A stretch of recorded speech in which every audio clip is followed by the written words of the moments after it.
Gunti, kāds tavuprāt ir lielākais ieguvums visiem šīs mājas iedzīvotājiem pēc alokātoru uzstādīšanas? Es gribu teikt, ka tā ir tāda forša stabila sajūta, ka tu esi pats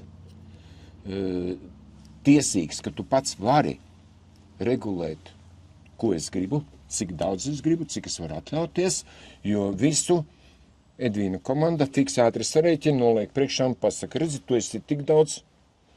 notērējis, vai ja tu gribi siltāk, tad būs šitik, ja, tas viss ir ļoti labi uzskatāmi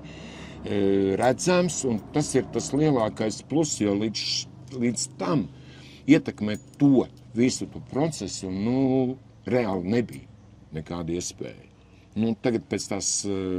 apkuras uzstādīšanas, pēc termogalvu uzstādīšanas, pēc šīs te uzskaitas, jo termogalva ar man neko nedos,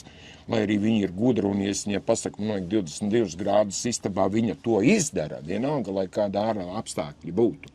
Bet man tas ir pamaz, tāpēc, ka man ir jāsaprot, cik man par to ir jāmaksā, un šis mūsu laikos nav maz svarīgs jautājums.